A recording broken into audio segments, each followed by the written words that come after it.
ইসকনের মন্দিরে থাকা ছোট ছোট শিশুদেরকে ধর্ষণ ও বলাৎকারের ভয়াবহ অভিযোগ উঠেছে চিন্ময় কৃষ্ণের বিরুদ্ধে, যিনি গত কয়েকদিন ধরে উগ্রবাদী বক্তব্য দিয়ে সাম্প্রদায়িক দাঙ্গা লাগানোর পায়তারা করছেন। দেশের বিভিন্ন জায়গায় উস্কানিমূলক বক্তব্য দিয়ে এই ব্যক্তি যখন হিন্দুদের কাছে হিরো হওয়ার চেষ্টা করছেন, ঠিক সেই মুহূর্তেই তার থলের বিড়াল বেরিয়ে এসেছে। এমপি টাইমসের অনুসন্ধানে এমন বেশ কিছু শিশুর বক্তব্য পাওয়া গেছে যারা চট্টগ্রামের ইসকন মন্দিরের আশ্রমে সাধনা করত। সেখানকার অনেক শিশুই এই ভণ্ড সন্ন্যাসীর হাতে ধর্ষিত হয়েছে। চিন্ময় কৃষ্ণ ওরফে চন্দন ধর ছিল চট্টগ্রাম ইসকন মন্দিরের প্রধান বা অধ্যক্ষ। সেই সুযোগে রাতের বেলা আশ্রমের আবাসিক রুমে গিয়ে বাচ্চাদের ডেকে নিয়ে ধর্ষণ করার চেষ্টা করত।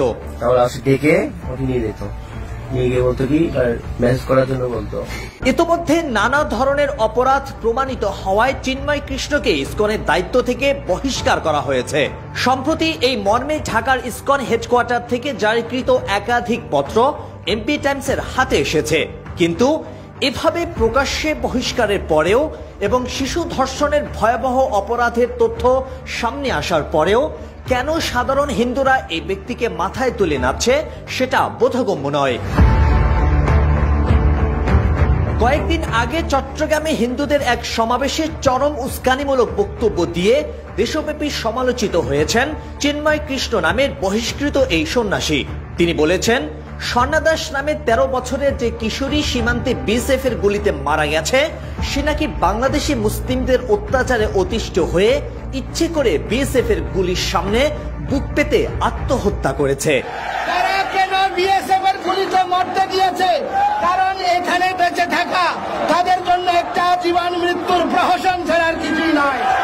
যেখানে বিএসএফ এর গুলিতে স্বজাতীয় হিন্দু নিহত হওয়ার ঘটনায় তীব্র প্রতিবাদ করার কথা, সেখানে এই হিন্দু নেতা ঘটনার অপব্যাখ্যা করে ভারতের পক্ষে সাফাই গাইছেন।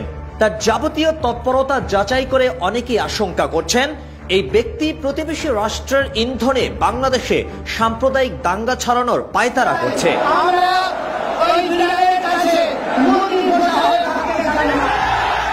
ধর্ম উপদেষ্টা বলেছিলেন, প্রয়োজনে মাদ্রাসার ছেলেরা মন্দির পাহারা দেবে, অথচ সে এটাকে শেয়ালের কাছে মুরগি বর্গা দেওয়ার সাথে তুলনা করেছে। কিন্তু কোন মাদ্রাসার ছাত্র কবে কোন মন্দিরে হামলা করেছে তার একটা প্রমাণও সে দেখাতে পারেনি। অর্থাৎ ভারত থেকে হিন্দু এনে মন্দির ভেঙে সেটার দায় চাপানো হচ্ছে মুসলিমদের ওপর। এগুলোর পেছনে এদের অন্যতম উদ্দেশ্য হচ্ছে সাম্প্রদায়িক দাঙ্গা লাগিয়ে শেখ হাসিনাকে ক্ষমতায় ফিরিয়ে আনার রাস্তা সুগম করা। চিন্ময় কৃষ্ণের মতো উগ্রবাদী ভণ্ড সন্ন্যাসী যারা মন্দিরে আশ্রয় নেওয়া ছোট ছোট শিশুদের ধর্ষণ করে বেড়ায়, এমন সমকামী শিশুকামী ধর্ষকদের কথায় যদি বাংলাদেশের সাধারণ হিন্দুরা উঠবস করে, তাহলে এদেশের হিন্দুদের ভবিষ্যৎ অন্ধকার।